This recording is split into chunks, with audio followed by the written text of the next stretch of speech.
Fuck, man. I thought I had it. Okay, we're recording now.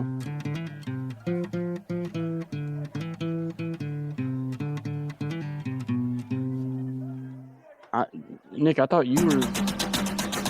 It sounded like Luke wanted to. Oh, I played it. You couldn't hear it? I couldn't hear any music. All right, we're What the gonna. hell? That's enough. That's enough for me to throw that in. Little music there.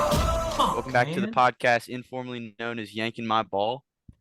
Um, this week we're gonna cover all 10 matches from game week 4 in the Premier League. And we're gonna get to our top 5 strikers in the league as of right now, Player of the Week, Stinker of the Week, and Ballon D'Or shortlists.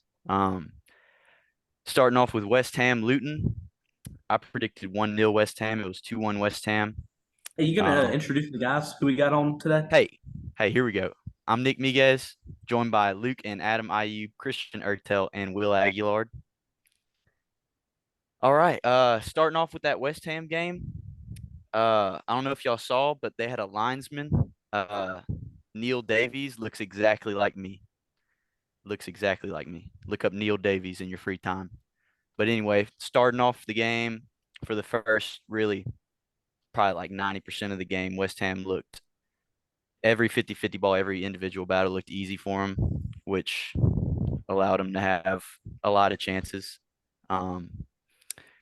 First of which that they broke through on was a bending ball to the back post from Paqueta to Jared Bowen, who is still on fire. I don't know if he's still shagging Danny Dyer, but he's still on fire. He's still shagging that bet. It's nice to see Luke put one in the back of the net. That might get them going. One at home. They saw how the fans react to that. It's going to be big for them, man. They might get it going after that. He scores on another set piece. Ward Who's that promise. Those he puts that thing right on the freaking where you want it. They're gonna score goals from set pieces. He can put that ball through a thumbnail. Garrett Bowen, I mean, can't say enough about that guy. Yeah, I just thought that thought Luton was pretty scrappy at home. I think they'll for sure be able to pick up some points there this year, but it's not looking very good away for sure. Small stadium, but loud. The fans get into it. But to the question, West Ham being a contender or a pretender, I'm going to say they are a contender. Wow. For a Europe spot. I was gonna say, I guess it kind of depends on what you what are they contending for? Yeah. Like, so we're talking about Europe. I think there's a slim chance. Like a conference league spot, I guess.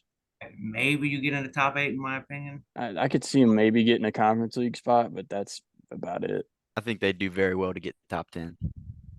I think it's a little bit of luck strung together the first 4 games of the year.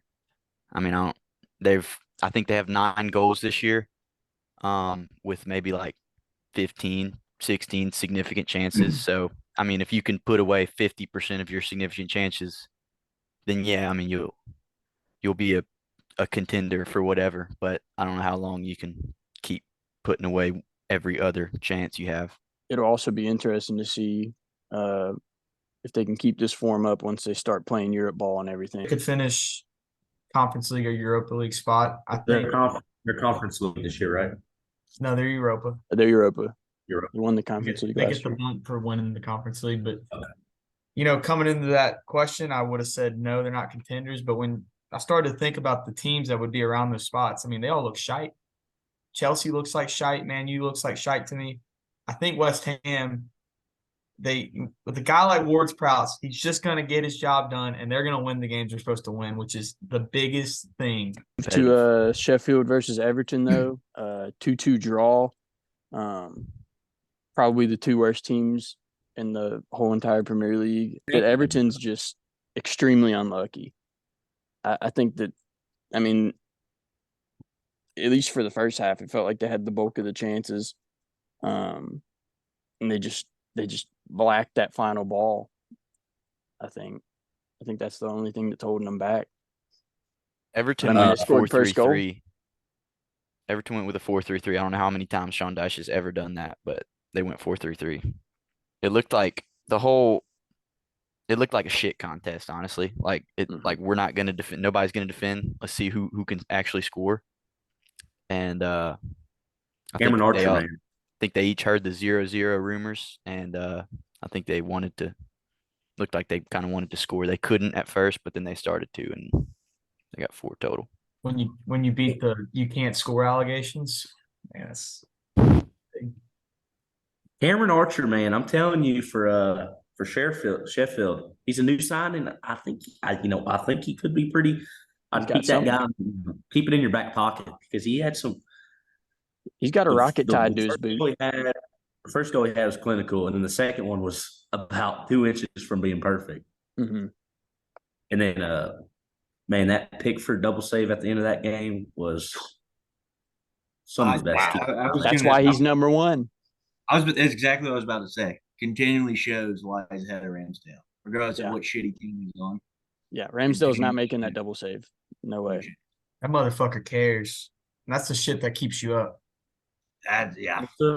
I do believe that Everton is going to play better on the road this year than at home. I think they're going to stay up. I really do. Because those fans just give them too much bad juju and pressure. Well, so that brings us to the question of which one's more likely to stay up, Everton or Sheffield. I mean, do either of them stay up? Maybe not. But if one were to, it's history and heart, man. You can't beat that. Everton. I agree, Willie. I think Sheffield and Luton are also neither also, like, of them are scared to go down. Neither of them care about they're the both league kind of will expecting definitely it. Sheffield knows the that they're league going will- down. The league will definitely do everything possible to keep Everton up. Mm-hmm. Yeah. I really think that they've got it in them, man. That Arnott Danjuma kid, if he finally saw the net move, came from Spurs this year. I think if he can get going, I mean, 2 years ago he was starting for Villarreal when they went to the Champions League semifinal. So I mean, he's got. And they have enough money. They have enough money to bring people in. Like they're a lot better off than the smaller teams. Yeah. Pretty massive team. If they go down there, it's going to be trouble. That wage bill is insane. They're going to, I mean, and especially moving into the new stadium, they only really got 1 need to point. stay up. It's not really a problem for Sheffield and Luton. They didn't really come out and spend the money that they're promised from the Premier League this season. So they're kind of playing for 2 years from now. They're going to go back down, try to come right back up, be in a better spot. Everton needs it. I think it's been assumed since before the season started that Luton and Sheffield are just staying right back down, and Burnley, who's going to replace Burnley in the championship? And I don't know if anybody's going to replace Burnley. Burnley's going for it. I think Everton's right there, though. Man. Yeah, we'll leave Burnley for Burnley's game. That team is by. Let's move on to the Brentford-Bournemouth game. Another 2-2 draw. Really, another really scrappy game. But I think Brentford definitely deserved the win. And they've honestly impressed me. I mean, no Tony. I think they really did deserve that win, like I said. And once they get Tony back, I think they could really be a problem. I think that they could slide into that 7-8 spot and really shake it up. So he's only out until January? I believe so. But here we're moving under the assumption that Tottenham is going to go buy him in January. Wow. They could do something with that money though, Willie. Mm-hmm. That's probably the most money they'd ever seen from one player in their whole history. But yeah, it would be interesting if that happened. Mm-hmm. I would say also I agree with you, Artel, but goal scoring is not their problem right now. They're falling asleep on defense, so throwing Tony in there. Mm-hmm. Yeah, I mean he's top 5, like I'm gonna get to later, but you really want to see more discipline, and it's kind of unusual. They usually don't give up this many goals like this, but yeah, I was gonna say week 1 against Tottenham, and we kept them in the game. Yeah, with defense. I think they had the third. They did pack it in. Given up last year, they were like top 5 for sure. Yeah. I mean, they're showing that they can score without Tony, so I think it would be kind of stupid for them not to sell him. I'd love to go dollar but just for dollar think about for how you, good they'd be with him. It depends how much money you can get for him. If you get a freaking huge offer, like you got to. You know Spurs. Spurs Spurs doesn't overpay either Tight buttholes over there. as of late. Yeah, that'll be an They're interesting looking for price tag bargains. to look out for. The guys are looking for buy one get one free deals. It's been working too, man. I got a lot of bad shit to say about Daniel Levy, but Rushed Hey. it this summer.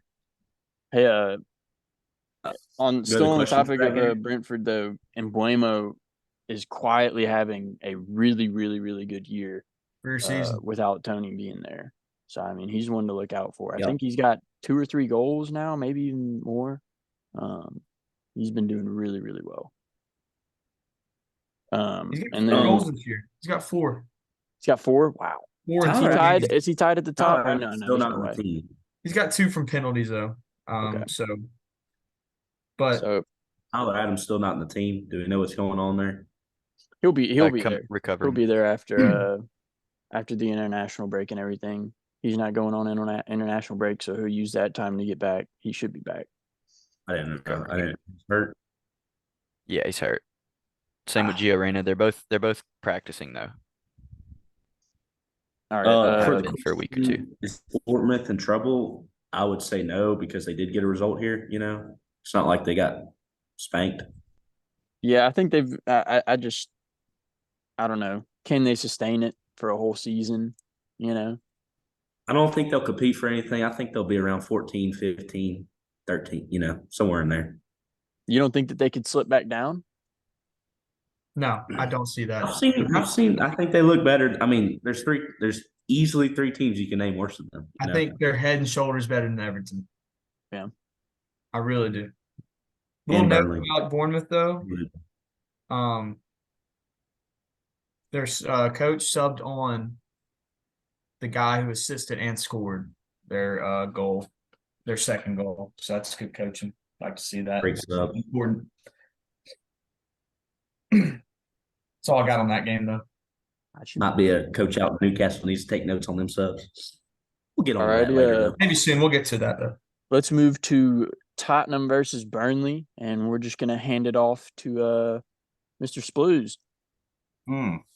Well, so what? 5-2 result. 5-2 result.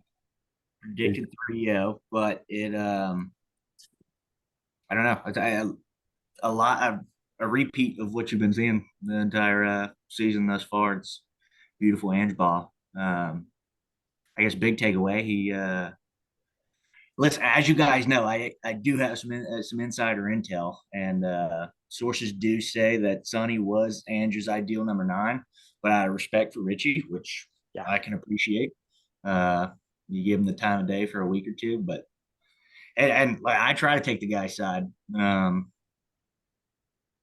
talking about Charleston, but at some point, man, it's just like I really think Son could be the answer up top as well. Speaking of, you spot Brendan Johnson in on that left side. Yeah, things are looking at. We're on that right side, league cup, which is good for him. Right. Richie. I mean, you get him one, but so it's like it wasn't even a matter of just scoring goal. I mean, you guys watch his hold up play. He's not scoring that goal that Son scored when he chipped the keeper. He's not scoring that goal. I don't think he's scoring any. I mean, you can't get a breakthrough. It's not there. I mean, how did that start from Burnley though? You know, 4 minutes in, getting a goal. Hey, Lyle Foster. You know, you started to think maybe there's something brewing. It's always something. You know, they do something that you start to think, oh, maybe they finally, settled into this league, and then it just that American Koleosho he beat Porro down the line and then assisted that goal. Really, really good job. I hope that at some point we could maybe try and cap tie him.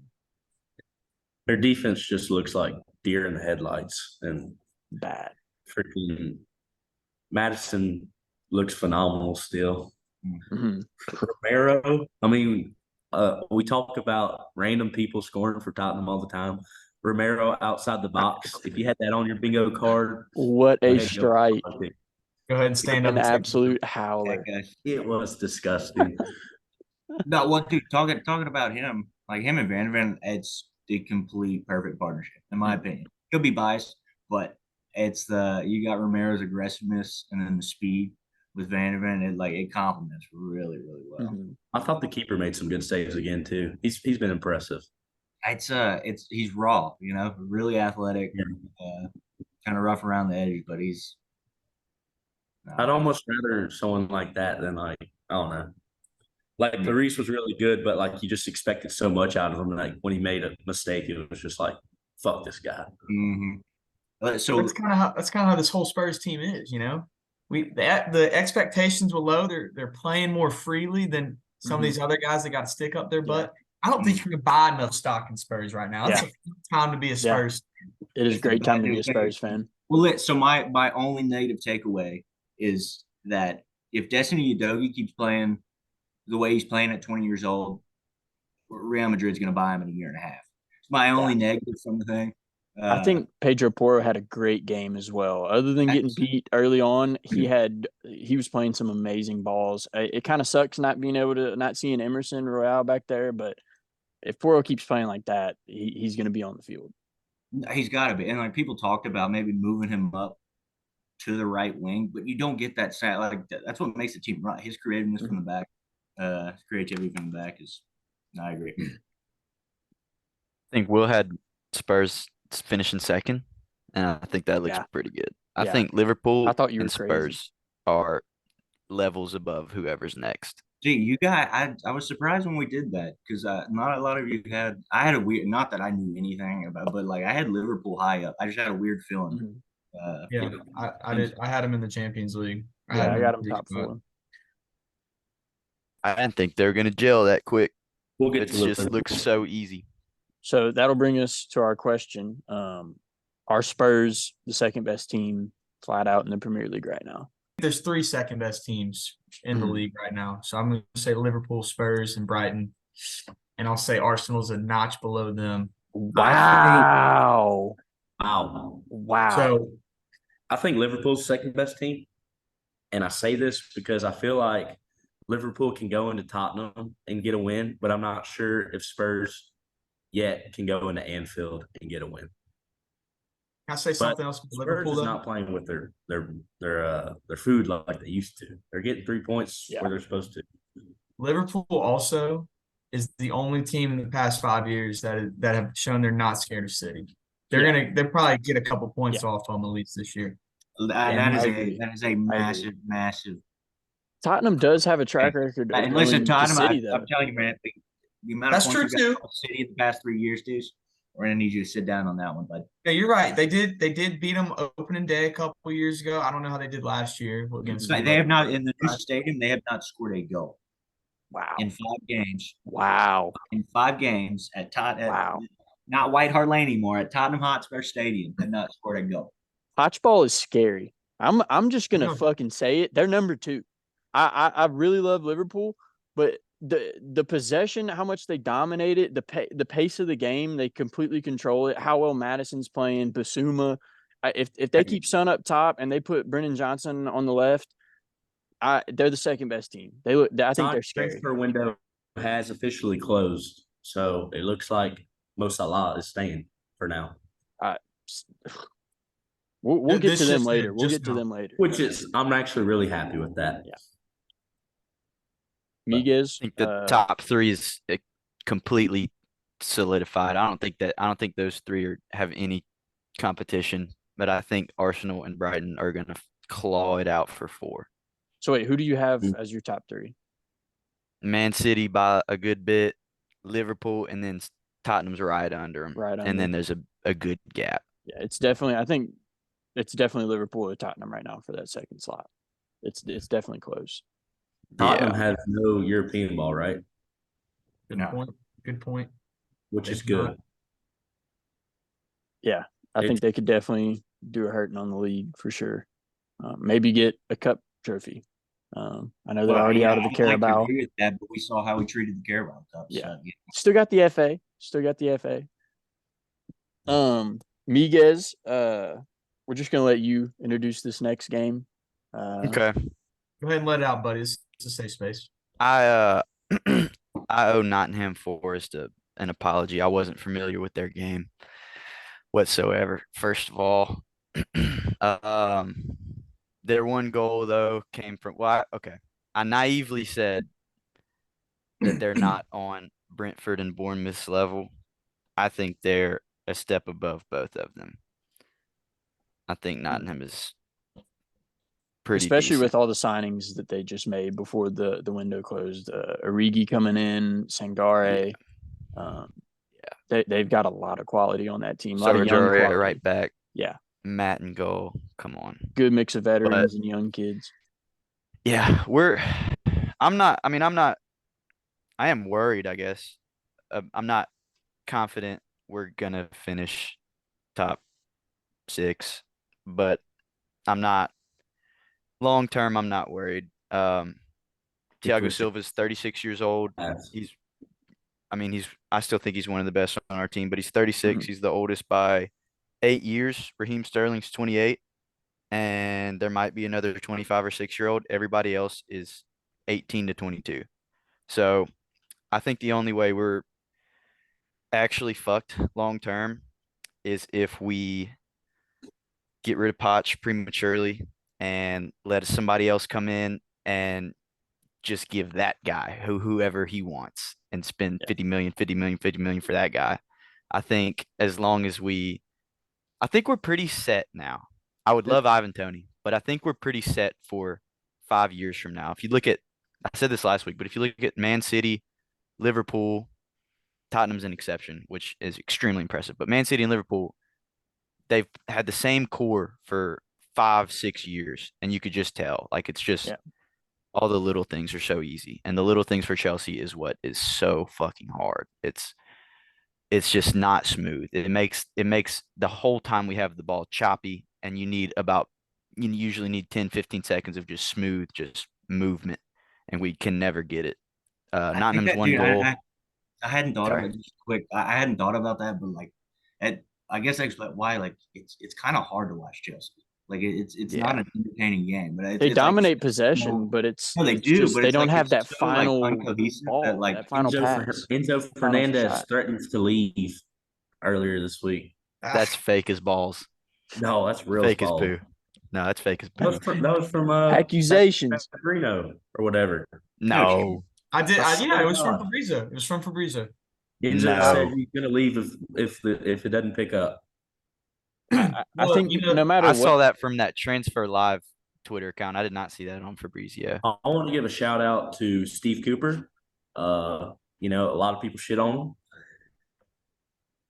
Every Chelsea breakaway, Forrest gave him a hard foul and set up a set piece rather than letting them go.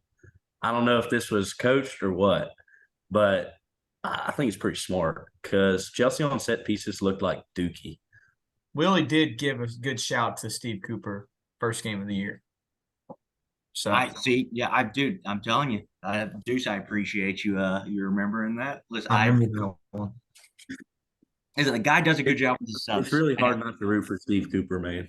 Yeah, that gap in the teeth can't be that ugly and not be considered. I think Forrest deserved a result after that Man United game. Yeah, they had a few bad results, a few unlucky results.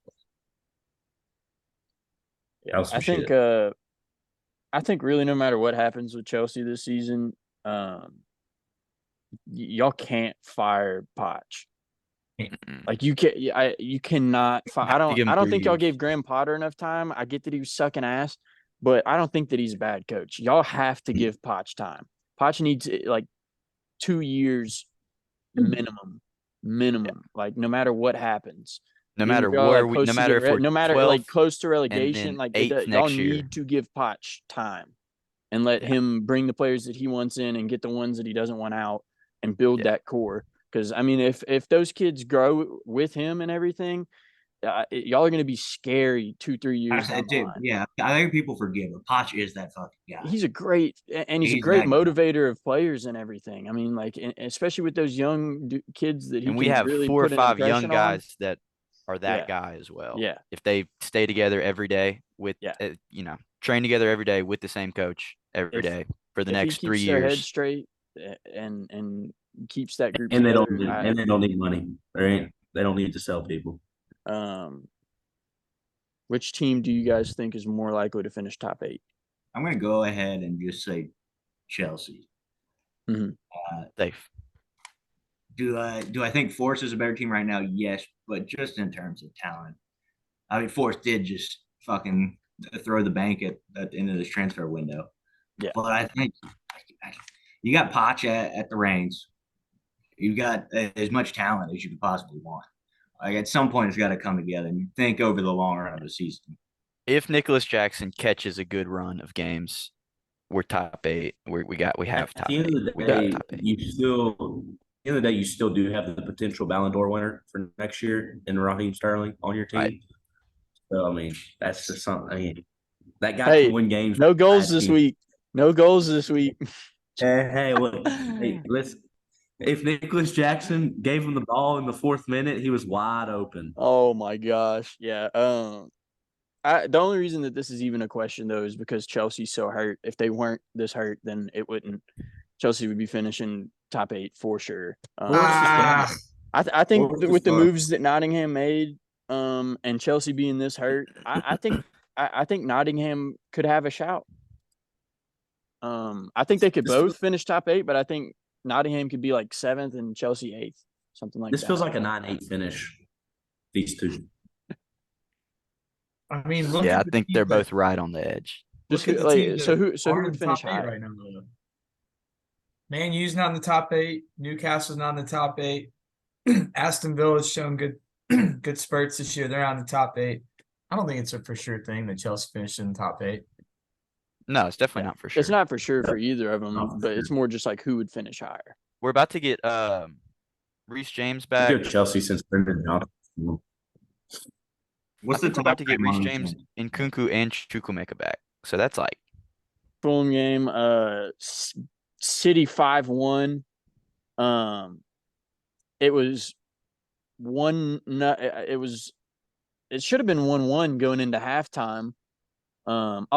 Before that, Tim Ream, got to shout out Tim Ream for getting a little tap-in goal off the corner. You love to see it. You absolutely love to see it. Right place, right time. And then City's first goal, Haaland actually gets an assist. I thought he was trying to take a shot. Definitely, it definitely looked like he was taking a shot. But Julian Alvarez, clinical. He's so close to world class, it hurts. And then the goal right before half for City was really controversial. I thought, as like a lot of people thought that it was offside. Alvarez goal, assist, and drew a PK. Yeah, that dude might be good. You know, he might be that guy. But did y'all think that it should have been the goal should have been called off right before half for offside? Oh yeah. Can't think of that.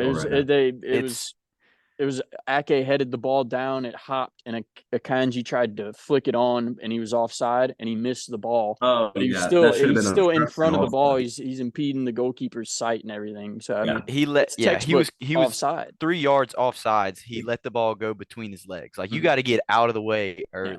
Yeah. If that's offside, if that's disallowed, it goes into half 1-1. It's completely different game. They've issued that's the second. The Premier League issued an official apology to Fulham. Yeah, that's their second official apology. Second time this year. I mean, that's pitiful. In reality, they probably should have given about 6 apologies for it. I don't know. It's been shit. In total, yeah. No, I don't know what an offsides is anymore. Like it's insane. That Luton. There was a handball. In the 93rd minute. Hand was out. Everything. Luton could have tied it 2-2. It was James Ward-Prowse. It was a bouncing ball in the box, and James Ward-Prowse goes up to head it or whatever. His arm's right here, bounces off his arm, and changes direction. Yeah, and they didn't even look at it. They didn't. I don't even think they even looked at it. Or if they did, like, how do you look at that and be like, that's not a handball? That could have been 2-2. Luton. It should have been a penalty. And 2-2 Luton. That's part of why I said West Ham pretenders. They really do need a redefining of what a handball is. Like how much leeway are we given for, how intentional it was, and I saw did he know anything about it? You hear that all the time with the commentators. a Twitter video where the VAR is mic'd up and the ref, and I think that would be pretty cool inside for fans if they had if we could hear the conversation. League One I shows think it. that'd be really cool. The French league shows that. Yeah. I think that's the next step for it, because I mean there's got to be more transparency. We got to know why they're thinking that, what their explanation is, real time, like, and you can do that real time. There's no reason that you can't. So but other than that, I mean, second half, all City, Holland hat trick. It's gonna happen a few times this year just cause. It's not just cause. It's because he's the Ballon d'Or winner. We'll get to that later. We'll get to that later. We'll save that one for later. Joe Burrow's very nice PK though. Question of the game: will City lose a game? No. Invincible this year. Book it. Less draws than Arsenal. I think they'll lose a game to somebody. I mean, I think they break 100 points. Tottenham and Liverpool are shouts, but I don't know, man. That defense is so good. Once the serious Champions League ball starts, they're not going to be. They won a treble last year. They're going to build up a big lead, I think, and they're not going to. They might win with 6 or 7 games left. Yeah, that is a good shout. Though once Champions League starts, they might drop one game. But problem is their B team is the 4th best team in the league. They can turn it on and score a goal in 2 minutes if they want to. If they really, you saw it in the Sheffield game. Like they tied it up and then immediately just Kyle Walker forced a goal, like forced them to score a goal. I could see him being invincible. I think that's the next thing. They got the treble. Pep's going to want to be invincible.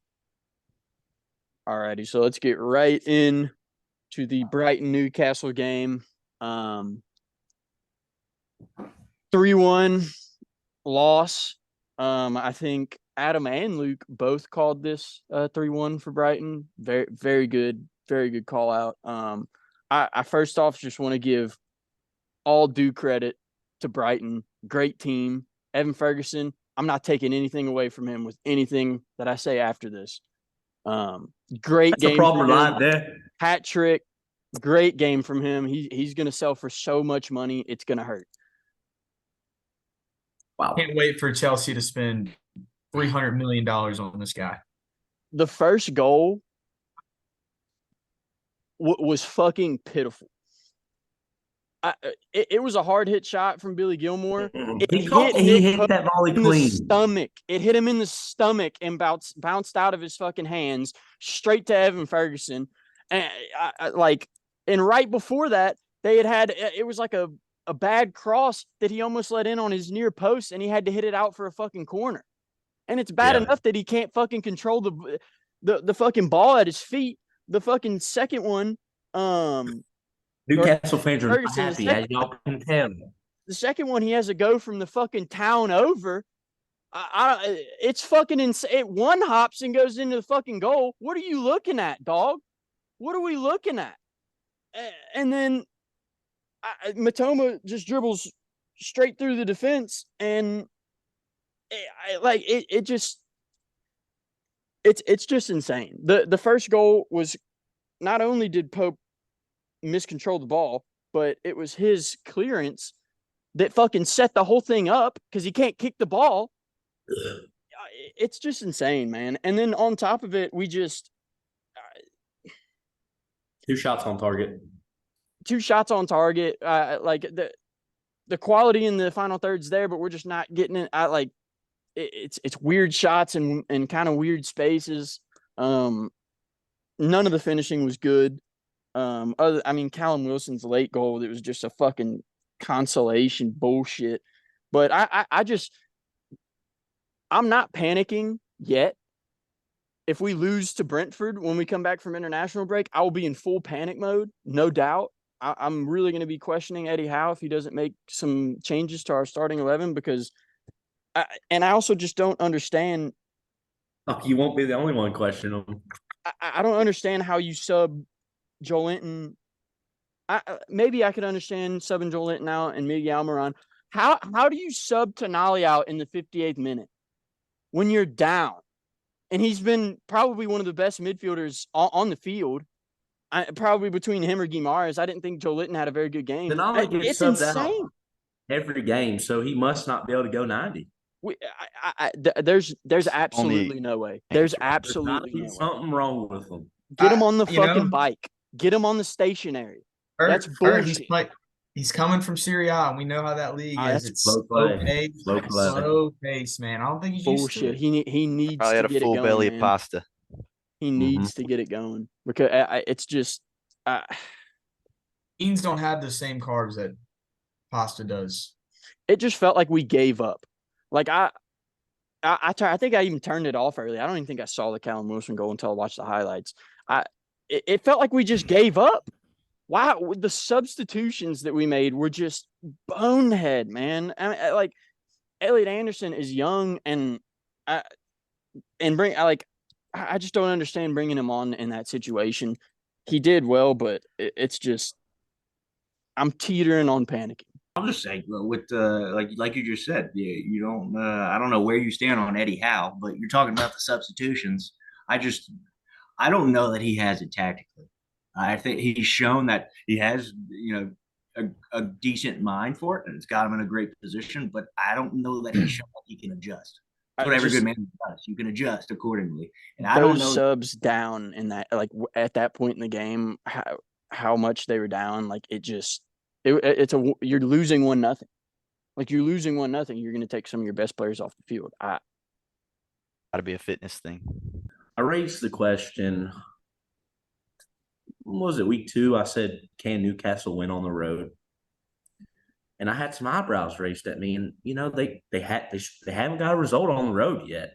They have 3 points through 5 games. That's only 2 road games. But, I mean, one's City, one's Brighton, which Brighton I got no excuse for. But they're a good team, man. Yeah. They're a good team. All due credit to them. They played great. We played horrendous. And, yeah, Nick Pope is a bum. This international break couldn't have come at a better time for Newcastle, because if they piled on another loss, my finger is right there with you. Twitching on top of the panic button. I'm right there with you. Quite yet.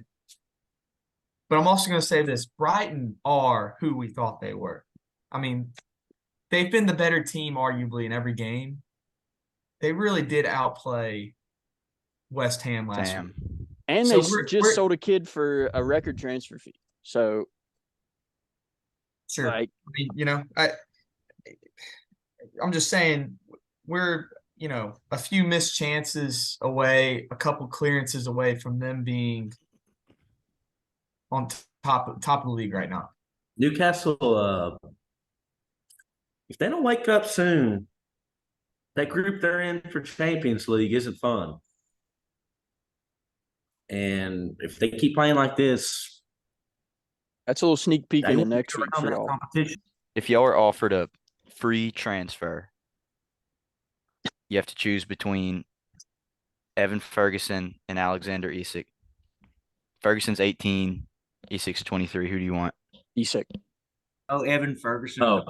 Because Tottenham's been linked to him for like 2 years now as the Kane replacement. I think Levy's going to be regretting that one now, because he's not going to break out his wallet to pay what he's going to be working now. Too late. But they're free, both free transfers. Dude, I don't think you can take Callum Wilson off the field any longer. You think you Callum Wilson knows how to score goals. Yeah, listen, he can finish really well. I think, but Isak has to be on the field. He has. Why can't Anthony Gordon play right wing? I don't know. He played it for Everton all last year. Why can't he play it? Why can't he play it? I'm taking Isak in that. I think Ferguson's a lot of hot air. I also think that he's benefiting from just being in a really good Brighton team. Yeah.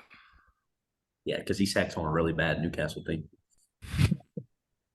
Hey, caught you there, bud. I mean, I do agree they do suck. Don't get me wrong. Luke, did you say Evan Ferguson? Yeah, I would have to go Evan Ferguson at this point in time. After that performance, I mean, I think he's playing on a better team. I'd probably say Jonathan Isaac. Probably say Jonathan Isaac here. Just because what I saw from Zach last year on the left wing is special, man. I think he needs to get back over there, though. Hey, we'll see, man. We'll see after this break. I'm hoping we go 4-4-2. Spice it up a little bit. Just let's move to the Crystal Palace Wolves game, though. 3-2 win for Crystal Palace. Big win, gritty win. It was really chippy game early. No goals in the first half, but man, once the first one fell, it just started coming. Edouard had a brace. I think he looked really, really good. I don't know if they subbed the Mateta guy on who had 2 assists, but I don't know if y'all saw in those highlights that back heel that he had to set up Edouard's second goal, the last one of the game. It was beautiful. A beautiful 1-2 to free him up and get a shot off. I think Crystal Palace really surprised me. I think Eberechi Eze is making a name for himself right now. He had another goal. I think they're a scrappy team, and they don't even have their best player out there. Elise still isn't back, even though he signed a new contract. I don't know if he's working back from injury or something. But once they get him back, I think Crystal – I think they're scary. I think they could shake things up. They're fun. They really are. Young and fun. If I recall correctly, I did have Crystal listed as my biggest surprise team of this season. And I'm telling you, I can see it happening. I can see it. I probably should have stuck with Crystal as my team instead of going to Burnley. But I was just really upset they didn't want to pay Zaha. But they're they're a fun team. They're fun last year. They play with the lost spirit. Jordan Ayew, he don't take no shit from nobody. Quality. I'd say he's a bit of a flopper, but he's a little bit of an actor, but Ayew, he's a guy you want on your team.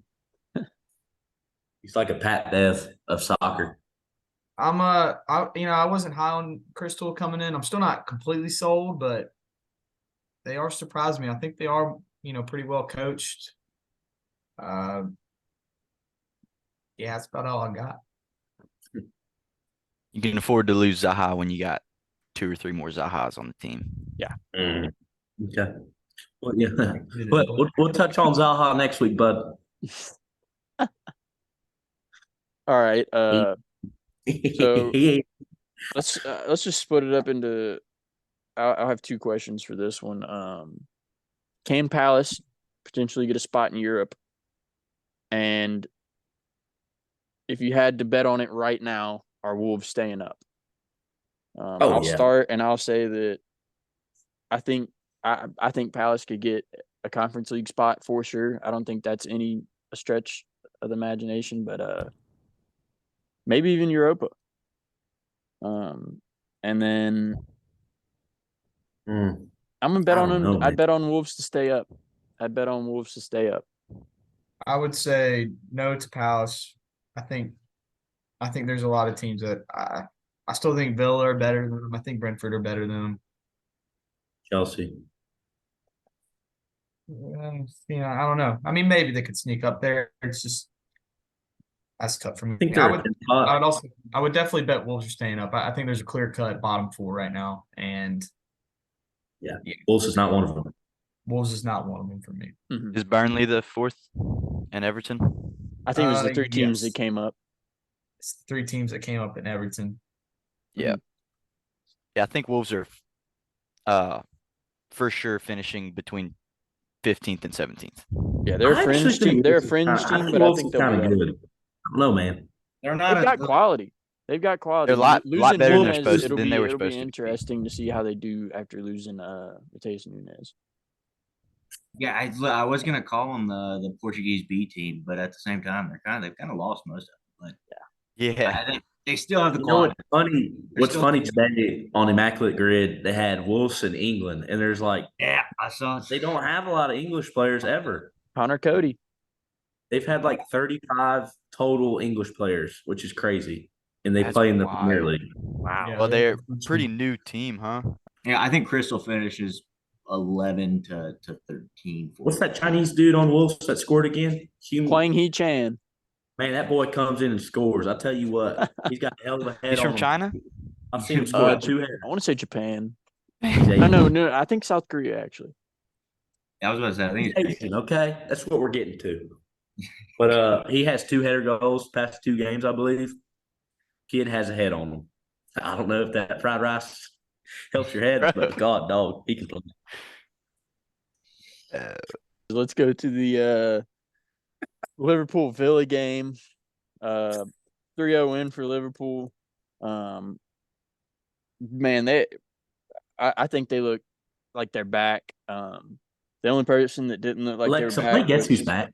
was Darwin. Darwin did not have a very good game after fucking torching Newcastle, and it pisses me off. It looked like he went straight back to his old self, hitting the post. I was about you He can't fired one off the post and one off the crossbar. I think they both. I mean, one went in, but like if they're both 3 inches different, that's two how he goals for was the last kid. year, though. That's how he exactly was. how he was last I'm year. about see, yeah, that's my you can't be back if you were never fucking there. He He should have looked finished. clinical against us. He should have finished them, and I mean, he didn't seem to like take it harshly. Like he seemed like he's gonna come back and finish like they did against those scrubs in Newcastle, next week. But yeah, I think Liverpool are back. I think they're finding their groove. They're comfortable shifting Arnold up a little bit and playing more of a back three. I noticed kind of getting a little more compact back there. I think the midfield is refurbished. I think the same. I don't know how to say that fucker's name. Salzabai. Soboslai. Soboslai. Soboslai. What a hit. What a strike. Hey, 3rd minute. On the hop. Put That that in thing your is fucking nasty. So would you That thing below is me? nasty. Right? Feel me on that? That guy can play. Soboslai dog. And now that I think the Mo Salah, he's confirmed he's going to be here, and I don't see him leaving. He's in the middle of the year. He's still here. top 3 in the world, man. He's clinical, man. Still That guy, so damn good. his creating. Oh yeah. I knew he was a good creator, but he'll probably lead the league in assists because De Bruyne is going to be out most of the year. He for sure will. He for sure could. He's probably one of the only guys that could has Trent the potential to Alexander- lead in both assists or goals. Yeah. So I think we all agree that Ward Prowse is probably the best free kick taker, but Trent Alexander can play some beautiful balls in off. Trent's right there. Trent puts it right where it needs to be, and it always just floats at the right speed. I think I know we talked about like set piece free kick goals and stuff. There hadn't been one this year. I don't think people are putting an importance on free kicks, but Liverpool and West Ham are both dangerous off free kicks. Yeah. And Liverpool, just like with those long balls, dude, with how long Trent and Salah have been. I mean, Trent's probably played with Salah his whole entire senior career. You know what I mean? So he knows him so well. Like it's crazy how he can just pick him out. And like, I really think that they can be back once they get more of that like camaraderie within the team and they know how to play with each other. They're going to be scary again. And they just brought in Gravenberg as well. And I mean, he had a kind of down year at Bayern, didn't get to play a lot, but that kid was special when he was at Ajax. Salah and Odegaard and Saka are the 2 duos in the league that can create something just from nothing in 3 seconds. Go from just regular run-of-the-mill play to they're about to score. How to happen? James Madison and whoever else, Udogie. Son. It's James Madison. I don't know if it's James more, Madison. It's James Madison. I don't know if it's more impressive from Liverpool or like disappointing from Villa that Liverpool basically had 3 attacking midfielders in their center mid. Curtis Jones not so much, but he was playing more forward than McAllister. McAllister was playing holding, and he's an attacking mid by preference. Mhm. And they McAllister is also had playing- Van Dyke No and Van Dyke. Konate out. Yeah. Yeah. They had 6'7", 45-year-old Liverpool's Matip, goals. Liverpool's and goals Villa were couldn't kind of. score. Liverpool's goals were kind of shitty. I wouldn't say that. It's because Players. Darwin kept hitting the post, but I mean, he only hit the post on one, and that was an own goal. The Matty Cash one, I mean, you can call that shitty, but his post shots Soboslai was ended in a goal. amazing. So Soboslai was amazing. I think the corner think kick was pretty good. I Yeah, think the Darwin flick had a from good flick, Darwin. Yeah. put in a dangerous spot. Salah was in the right spot. Yeah. McAllister is impressive because he's definitely playing out of position, but he's playing that role well. I think Villa might have a little bit of trouble. I was really high on them before the year started, but I mean, they've kind of struggled so far. I mean, they lost to us, and that's saying something. And I mean, once Europe starts, I think they could really struggle. I mean, that's going to be a lot of games. Those players aren't used to that, even though the coach is. And I just don't know. I mean, they sold off a few dudes, so I don't know if they really have the depth for all that. Question for this game: Can Liverpool challenge for the title? I think yes. I believe so. I think yes. I think if they can bring Gravenberch in and he plays well and he can play that holding role, and free up those other dudes to go forward and attack more, I could see it. I could definitely see it. I think Luis Diaz has the quality. If Darwin can find those goals, no doubt. My biggest thing is Luis Diaz. I think the fabric of Liverpool was the Mane and Salah pairing. Diaz has been pretty good this year. Like, he hasn't been a scrub or anything. He's played well, but I don't know, man. It's been tough to replace him, and I don't see it. He's got so much quality, though, man. Like, you can't downplay Luis Diaz. I'm not, but he's. They just need more time playing together, maybe. You know, he's no Mane. If it can click around the middle of this year, I think they will definitely be.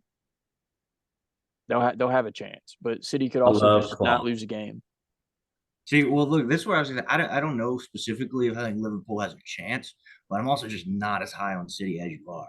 Like, I mean, your defense is incredible. You've got the tools up front, but like, you don't have De Bruyne. I mean, I guess you have your defense and you have Rodri. John Stones hasn't come back. I just don't know that. Like, to call him invincible to me is like.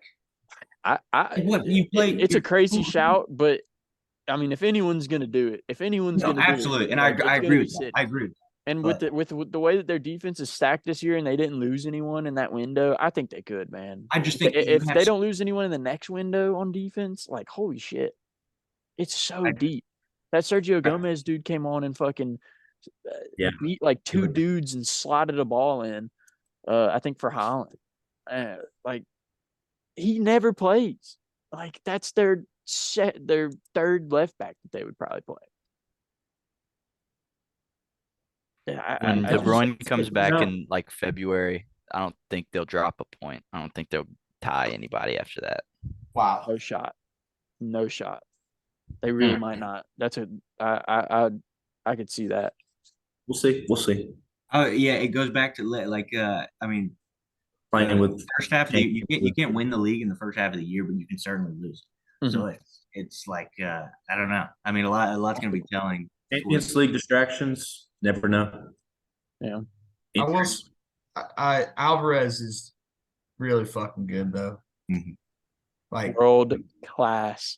I mean, he's kind of filling in for De Bruyne in a way, and he's not. He's not, but he's kind of there. And if stay with me. World class. I can't. It just won't come out my mouth. It's not out my mouth. It's on the tip of it's on the edge of your tongue, man. It's right there. It's a prestigious group of players. Hey, I'll put him in the elite category. Okay. He's on the top side of that elite. He's knocking at the door. Top side of that elite. He's knocking at the door. If he went to another team and was just starting up top, I'm telling you. I am glad to see that. I don't know. Be a top 5 striker in the league. he is playing because it looked like he might just be wasted there because he's just not getting into the team. But yeah, who Foden's we taking the about? hit on that though. Oh, couldn't agree more. Couldn't agree more. I mean, could potentially be in the top 3 of young players in the world. And what do you get? Fucking. I mean, I don't know what he averages in minutes, but it's low. I know that. To United Arsenal, 3-1 win for Arsenal. Just fraudulent in my opinion. I'm gonna say it. That's bullshit. That's bullshit. That's a bad angle on the VAR. You know damn well that Garnacho scored. His head was keeping that fucker on. Yeah, I agree. I texted Man City superfan Luke Gaskin to get his thoughts on the game, and he believes they were robbed.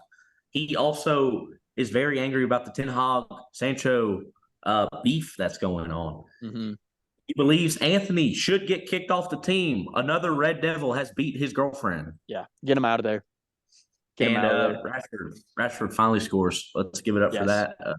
Only took 5 games. Well, he looked fantastic last week. Hey, he looked fantastic last week. You put him on the left. You give him space to run. He's one of the best players in the world.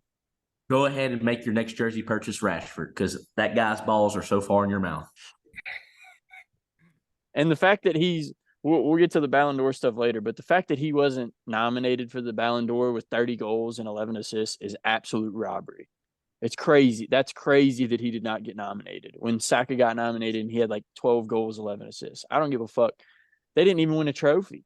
And Man United won a trophy last year. So that's just crazy to me. But I really do think I think United looked good. I think they gave Arsenal for sure a good game, but yeah, for sure towards the end of the game, they just started getting pelted, which it kind of looks the past few games for Arsenal, honestly, they haven't looked very good for a good bulk of the game to me, and then they just start pelting teams. My lock of the week was Man United tie or win, and I really thought it was good. You know, I thought we had it, and then all of a sudden, 2-1, 3-1. I mean, it sucks that our biggest supporter is a Man U fan. Biggest supporter of the pod's a Man U fan, but I don't know. I don't see Man U at all. I don't see it at all. I had Arsenal winning by 2. I had 2-0. It's 3-1. But Man U's only way out a lot of times is teams feel like they need to press the shit out of Onana because he can play a couple balls. Arsenal pressed him. Nketiah was always right on him. And then they had Havertz come up guard the left back and Odegaard come up guard the right back. And it took one. Kai Havertz got the ball. Kai Havertz, Arsenal won the ball back when they were all pressed up and clumped up in their attacking third. Kai Havertz gives it right away. It took one long ball to Rashford, and it was a goal. Mm-hmm. That's the only way that Man U sees any light is if you respect Onana too much and let them go on a fast break. I think Anthony, when he does get kicked off the team, I actually think it could help United. I think offensive killer. That was the best. Those allegations are the best thing that could happen to Man U until Jadon Sancho started beefing with the coach. The coach started beefing with Jadon Sancho. He actually hasn't played bad the past 2 games, Anthony. He actually hasn't played that bad the past 2 games, though. But I do agree that I think if he got kicked off the team, it might help him a little bit. There's problems in that clubhouse. Get Sancho in there, man. Get Sancho in there. I got a lot to say about Man U. They need to have one more. They need to have Bruno Cam, Rashford left, and then Rasmus and Martial can figure it out, striker and right wing. Or if Jadon Sancho reconciles with the coach, have him right wing and Martial and Rasmus striker. That's the only way. I think Anthony's even though he's not been the worst in the league the last 2 games, he's pretty bad. I think Rasmus, you didn't see much of him, but I think from what you did see, he looks like he's pretty aggressive. He looks hungry. He's big. Yeah, he looks like he's gonna be getting into the good spaces to find the ball and everything. I think if he can start getting a lot of games for them, get his confidence up, start scoring some goals. I really think that I don't think United's bad at all. I think they're just injured right now. I think they could still make a run for top 4 though. If Hoyland can come in, stay healthy. Go for it, Luke. I think they're gonna have some trouble. First off, yeah, Anthony, not high on him. I saw an interesting stat. Casemiro is the most dribbled by player in the Premier League right now, by far. He's looking slow. Is he washed? He's looking slow. He's out of shape. 36, 35? No, he's only 31. But that's scary. That's supposed to be one of your centerpieces, your core pieces. You brought up Jadon Sancho. I've heard some terrible things about him, his attitude in the Man U locker room. Kids not giving full effort. Right. I don't know if that's a solution. You know, Rashford kind of just did an individual play to get their goal. The Garnacho goal, I think that's a shame, man. I mean, that's not even football. He deserved that. He deserved it. He made a great, well-timed run. It was a well-timed ball. And I don't know if it was Gabriel or Saliba, but I mean, that's not soccer. That's not. What are they judging the offsides line off? Because if you were judging it off of his head, he was onside. He got beat, or no, he didn't get beat, but he was not in a good position and he got bailed out. And I think the balls you got to do to go for the offsides trap there, though, is impressive. It's ballsy, but I mean, come on. It's not good for the game. It doesn't make it a better viewing. Yeah. You want to see goals, and that was a good, well-worked goal. And Garnacho, I think that was going to be his first goal. I think Arsenal could have definitely came back and scored a goal, maybe even still won the game, but I think he deserved that goal. Glad to see Garnacho switch to 17. 47. He needs the 7 on his back. Right. Odegaard's him. Odegaard is absolutely him. And that finish was great. Been knowing that. That finish was so clinical. Oh, it was fucking – and right after a minute after. Mm-hmm. And I think Declan Rice is playing pretty well still. I think, someone said he's worse than Caicedo, and I don't agree with that. And then, yeah, I don't know, man. I think Arsenal – I actually had an ad pop up while I was watching EPL highlights, and it said how Declan Rice has taken Arsenal to the next level. There you go. And I'd like to see Jesus get back healthy. I'm really high on him. So it's a big win. It's a big win. Let's get to the question for this game. So the reason that I chose this question was I don't know if y'all saw, I think it was first half. Arsenal somehow, I think they intercepted the ball in the box, got it to Havertz, and he went to shoot the ball with his left foot, completely missed the ball. Yeah, just completely missed the ball. That's when I texted you. I feel bad for him. I don't know how he's still starting. I think that if Arsenal was to take him out and put that Fabio Vieira kid in at his spot, I would have nothing to say about Arsenal. I really would have nothing to say about Arsenal. The Fabio Vieira kid came in, assisted again. He's looked great every time that he's been on the field at the end of games. But the question is, how many goal contributions will Havertz have this year? I think Arteta is really going to make an effort. I think he's going to really make an effort to play Havertz out of this. So I think it's going to be more than we're thinking right now. I don't think he's going to get benched anytime soon. So I would say probably I think it's kind of crazy that Havertz doesn't look horrible when he plays for Germany. Yes, he does. As of late, he has. As of late, he definitely has. So he just sucks. I think he sucks. I think he sucks. Days. I've got him at 7 goals, and that I think that's being generous. This is an Arsenal team that is it's a lot of goals. So I mean, he could 7 goals or 7 contributions? 7 goal contributions. Okay, it's an Arsenal team that's they're made of, they're gonna score goals. The other 10 players on the field are quality, so they're gonna find a way, like they have so far. But I think he'll be involved in some shit. I mean, he'll get tap-ins or something. I think if they score 80 goals this year. It's a good year, and I think there's no way Kai Havertz is a part of more than 5 of them. That's exactly. I set a line at like 4.5. And like to Yeah. answer the question of why they keep playing him, I think it's the same shit as like Tottenham with Richarlison. Because you almost have to justify it yourself. Although the purchase made no fucking sense. But like you almost like in a way, it's like, but we can't bench him after 5 games, however many. It's like you can't give up on him. But at the same time, investment. Realistically, who the fuck buys this guy? One, to play in general, but two, to play out of his natural position. It makes absolutely no sense. Can you imagine if they bought Ward Prowse? Yeah. Wow. Him and Odegaard together would be. If Kai Havertz is worth 65 million, James Maddison is worth 350 million. Absolutely. Dude, I just don't. I mean, something's got to change. Like, there's something. Every week we talk about this dude sucking. Like, he's got to have a good game eventually. The other thing is they are winning though, so like they're not going to be like they are winning. Those three guys are so good. Yeah, so good.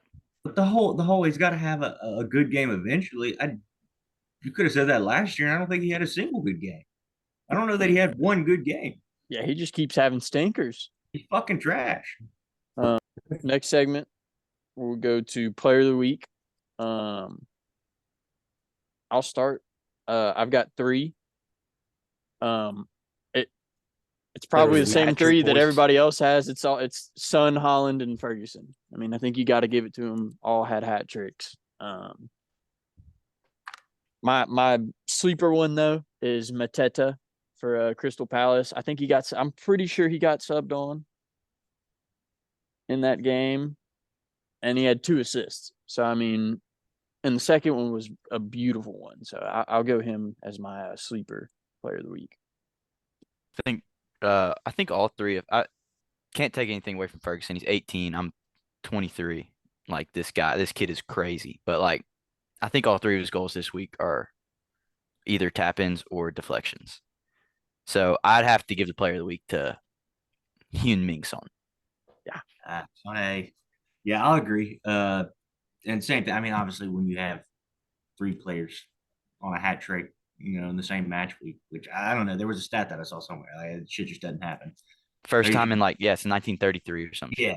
Yeah. So you give it to any of them, but I'm gonna give it 1 biasly, but 2 also. I mean, he was hurt all last season, took a lot of shit.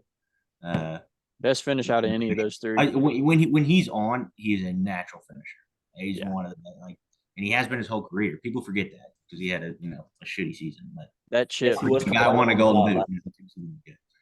That chip was phenomenal. I'm gonna give my as you like. I'm gonna give my player of the week to Mr. Cameron Archer. Wow, what a shout! He had 1 goal. The second one basically was his goal as well. Went off Pickford's head, but I just think, oh yeah, playing on a bad team like that, and you can do that. I think that's first game for them, I believe. Yeah, first game just signed. I mean, how about that for scored on the debut? So I like. Good shout there. He's got before we move on. Love that. Yeah, that was a very good celebration. Before we move on, I wanted to touch on the Mateta guy again. He came on in the 71st minute and he had 2 assists, so he pretty much won the game for Crystal. In 20 minutes. Albert could also be a shout. Yes. 1 goal, 1 assist, 1 PK drawn. Let's go to stinker of the week. Before I got a lot here. Well, so let's we're gonna rotate the order. Before you even say anything, I just stinker of the week for me. Let me remember what I had. I think well, okay. So stinker of the start of the season, I've got 2 of them, and the second one is a combination of people. First one, I'm saying Lisandro Martinez is a fucking fraud. He's a nasty player. He can't defend worth a shit. He's a fucking fraud. But you know who's a big wow. That is an attack on the butcher. Biggest supporter loves that. Lissandro gets attacked for the second week in a row here at the Yankin My Ball podcast. Well, I We're gonna wasn't lose here our only last week, supporter. but listen, an even bigger fraud is the back line of Newcastle United. Oh my god! Keep in mind is also Nick Pope is considered of that back line. Wait. A fucking fraud, bro. Don't come at Sven Botman like that, though, dog. And don't alert. Kieran Trippier like that. You can I love come at Trips. Burn. Trippier- You can Trippier's come a at side. Burn, and you can come at fucking Target or fucking Shar. Botman Yeah, that's and what they look. They Trippier look are like not bad. a team bought at Target is exactly what they look like. Botman and Trippier are not bad, and fucking I'll sit here and talk shit about Dan Burn with you all day, but I'm not gonna take disrespect on Trips or Botman. That's not fair. Trippier is not fair, but Botman is world class. Is two people that both suck: Kai Havertz and Mr. Nicholas Jackson still blows. Wow, took two off of my list right there. What? How does Nicholas Jackson miss that goal? Nicholas Jackson as bad as Havertz that game? Nicholas Jackson had a wide open goal. No, he wasn't as bad no as doubt, Havertz. no He's doubt. so good on the ball, though. He's so good at like getting on the ball, being strong, progressing it, and then like kind of Laying dinking it it off off. to the right person. But he can't shoot. I think it's more of a standard. Like he puts himself in such great positions to not do anything. Yeah, it's Like- I think it's a final touch slump. So it's really stinker of the week is Jackson's finishing more than his play as a whole. Yeah. Meeks, you want to go before me? I have Havertz because not only did he completely whiff a ball right in front of the goal, he was almost the main reason for getting scored on too. Yeah. So I mean, if their front three, or not front three, but like Odegaard and them weren't so good at creating, Havertz could have single-handedly lost in that game. It's a 2-goal swing that Havertz fucked them on. Yeah. I unsurprisingly, one of my last two is Nick Pope. What an absolute fucking howler of a game. I don't even think I talked about it when we were talking about Newcastle, but I mean, that was pitiful. That was pitiful. I've never even the last goal. Me and Nick were talking about it after the game, and he was like two for sure were his fault. And then the third one, we said it was just a good fit. He fucking got rocked on the last one. On the last goal, Ferguson shook him the wrong way and then finished fucking near post. It was terrible, dog. It was all three of those goals were savable. Terrible from him. And then my other stinker of the week goes to Burnley's back line. I mean, eviscerated. Absolutely eviscerated. I feel that one just got added to in a couple minutes ago, huh? Tottenham could have scored 10, honestly. Like if y'all didn't have Trafford in goal, they probably would have scored 10. But yeah, y'all's whole back line, absolute garbo this week. They're young, man. All right, let's go to top 5 strikers in the Premier League currently. Let's start with Miguez on this one. Let's see. So I didn't include Tony or Nkunku.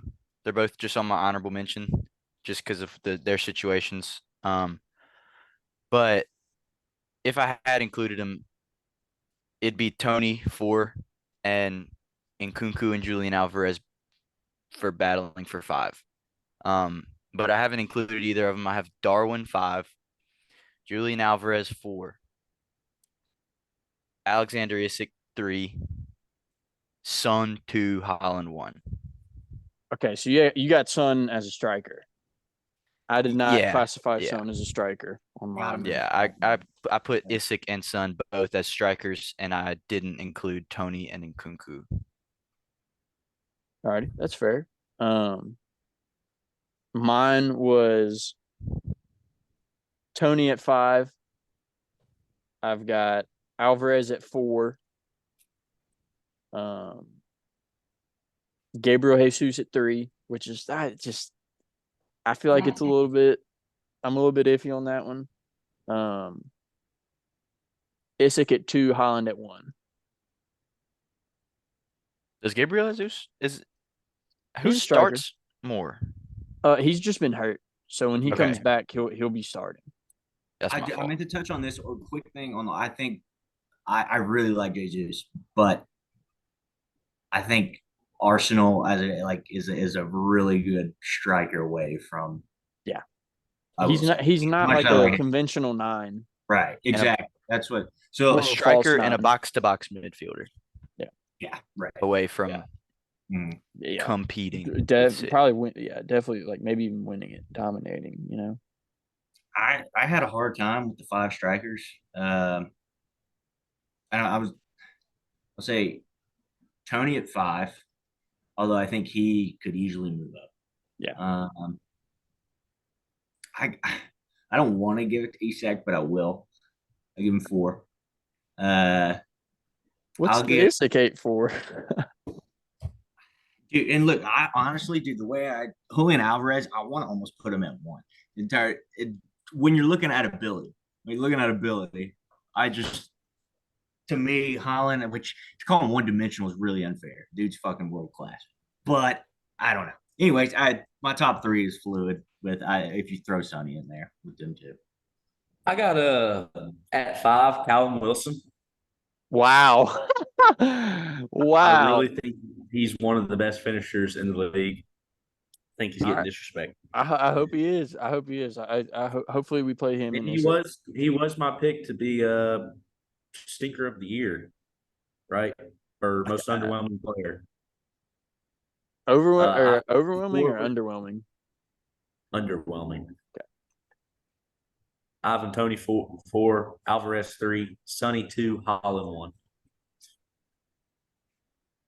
Okay, so we're all pretty much in the same kind. We've all got Alvarez top 5. So I mean, I legit said he's so teetering on world class. Yeah, no, I agree. He is right there. Yeah, he sold me this week. Well, so speaking of world class, let's move into what's going to happen soon. The Ballon D'Or. Ballon D'Or. The Ballon D'Or. The Ballon. I actually wrote. It's supposed to be top 3, but I actually wrote down one person 3 times, and his name is Messi. Messi. Yeah, I didn't even know we were doing. To win the World Cup, I mean, come on, give him. Come on.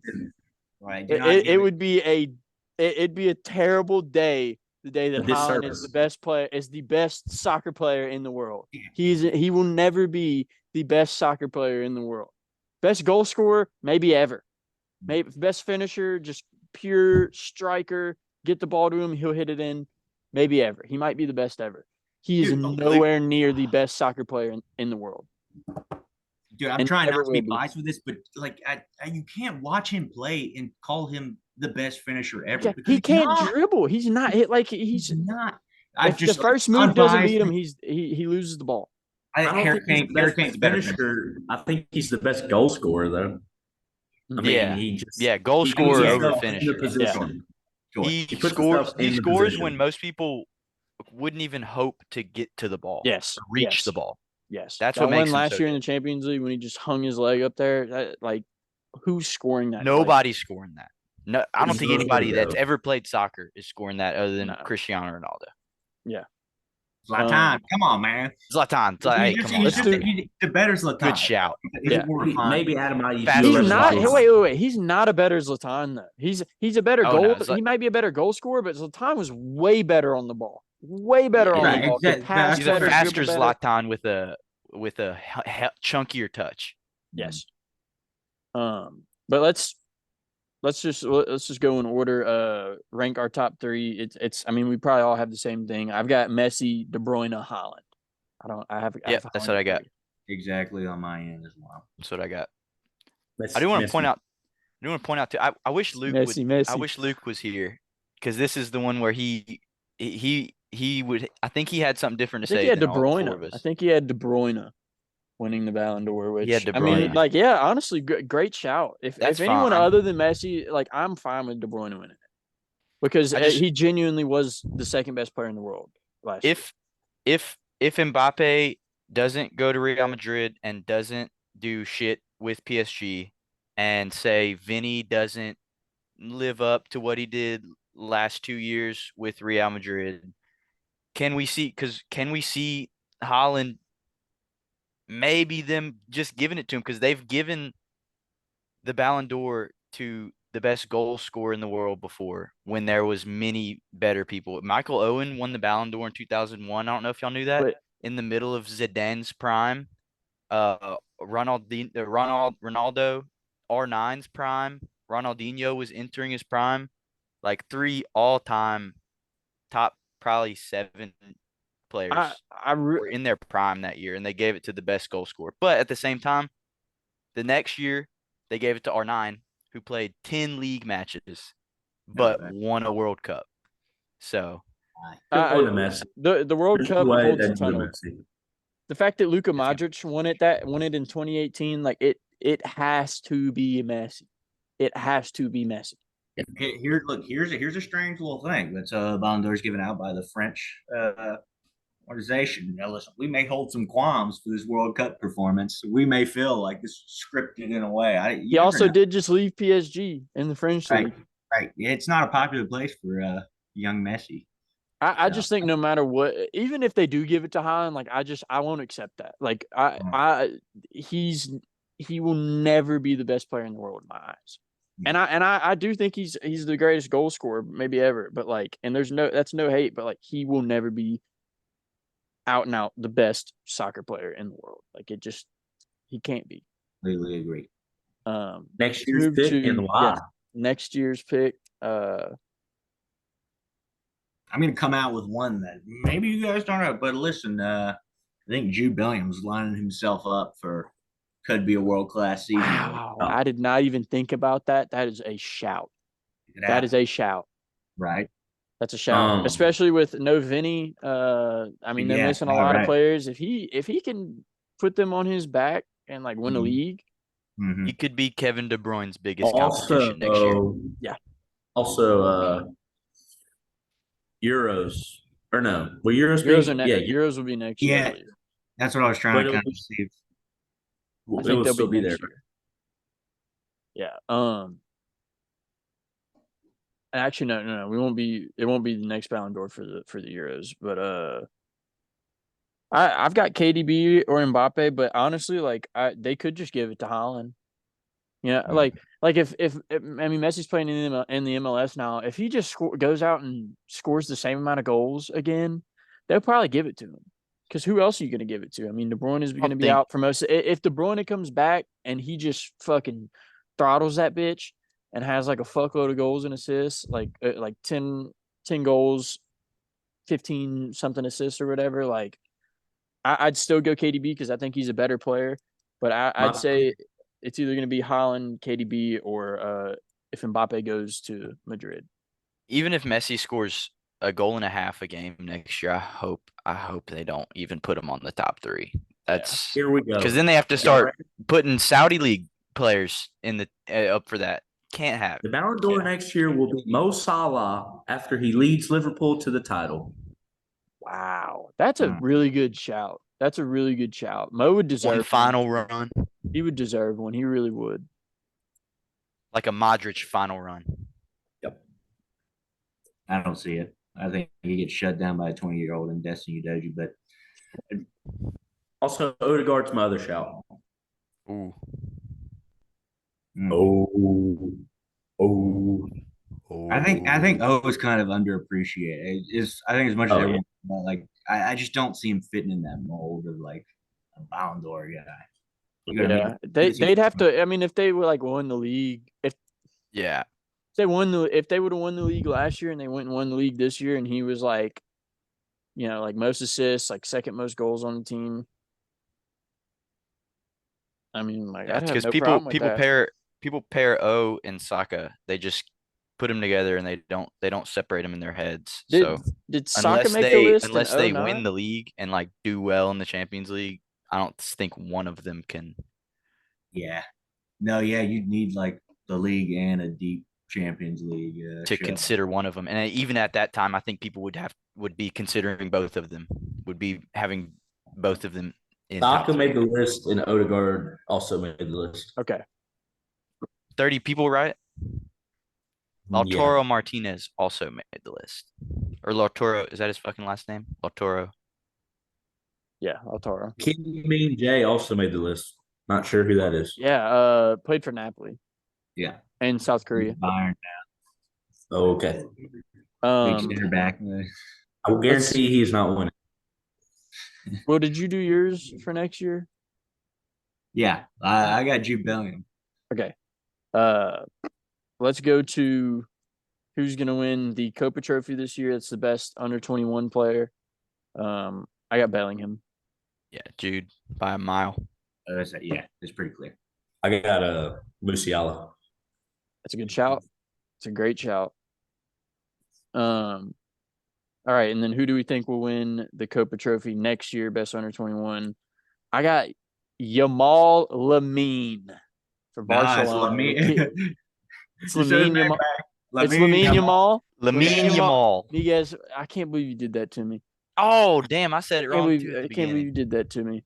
I think he's having a great year. Yeah. I got a guy that I believe had his coming out party this weekend, or last weekend. He goes by the name Evan Ferguson. Wow. I did not know Evan Ferguson was gay. Wait, what? Right. Hey, you know, bro. He said he had his coming out party. Oh, yeah, it was on back to the Newcastle. clear, right? And he plays for Brighton, too, He yeah. came on Newcastle. All the It's lads. too far. That's too far. How are the lads? How are the lads?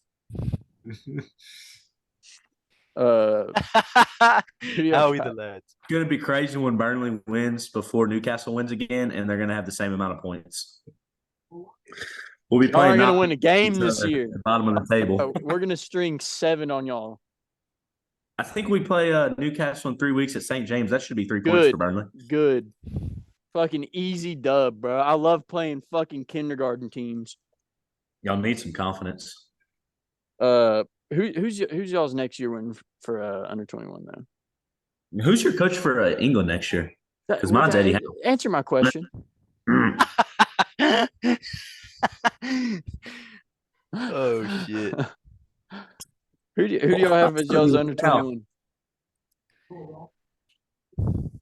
That I already said mine. This is for Try next Lamine year. Yamal. Evan Ferguson. Evan Ferguson. Splues. I said Yamal, man. I mean Yamal. Or maybe you stay within the same club, but you go Gavi. No, dog. Gavi, what if he wins this year and next year? Three-peat. First three-peat ever. I fucking hate Gavi. He's just running around. A little on that England job, Southgate leaving after Euros. I'm hearing a lot about Graham Potter taking that job. God. Graham Potter. Trading out shit for Eddie shit. Howe. Graham Potter, Sean Dyche, Eddie Howe. They're going after Pep, though. I heard Pep, yeah. Fucking take him, dog. Take him. That would save it's a win-win for England's league and their fucking national team. Fucking take him. If you're Pep, would you take that? League to have the best team in the world, though. If you were Pep, would you do that? No. I don't know that I would, Pep. No, you absolutely work a lot, not. Pep. It puts It's too much. That's on your. The He England did it for national Spain team is so before he did much it for- pressure. If I was Pep, I would rather take on the USA than the England job. Yeah, 110%. It'll never say no. Like bring the USA into this. We think we have it bad with Greg. Imagine having the talent of the fucking England squad and Having Gareth Southgate. You know how good England's team is? Like it's absurd. How's Jordan I Henderson think still Greg in that would squad? somehow fuck up Alvin England Phillips versus is still in Southgate the is, though. squad. Yeah. Oh yeah. Yeah. For sure. I mean, I think I could coach that England team. Shit. Yeah. No, Yeah. I mean, they are freaking unbelievable. Rashford and Saka on the wings. Dude, Sterling as a backup. We got the Ballon d'Or winner as backup. Crazy. Let's real quick just do the last one, the Yashin Trophy, best goalkeeper. I got Onana. I almost made a comment when we were talking about like I would literally almost said when you were talking about Nick Pope that I was glad you're not as delusional as United fans and think that Onana is like the dude is a retard. I think he had a great year with Inter Milan. You're gonna have to cut in that moment if we're going on YouTube. The guy is an imbecile. Yeah, I think he had a great year with Inter Milan last year. And Courtois, they didn't make it that. I mean, you could always just put Courtois, but I think I think getting Inter Milan to the final, even though it was a cupcake run through. Sure. I mean, I guess. I think they'll. Go ahead. I think they'll have Bono.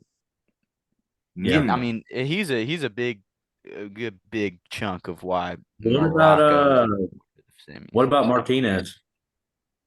They respect the hell out of the World Cup. Yeah, Martinez would deserve it. I mean that save on Cole Milani. I think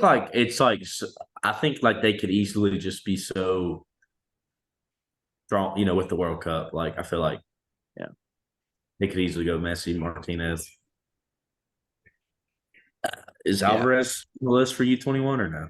He's older. He's 23. All right, boys. That'll be it from us on episode 4 of Yankin My Ball. Join us next week. We're going to do our Champions League group predictions, and we're also going to preview game week 5 for the Premier League starting up. It'll be 2 weekends from now, but a week from when that comes out. So, all right. Y'all know what to do. Like button, hit the subscribe button. And tell your friends, come and listen. Go Steelers. Oh, Lord. How you lads?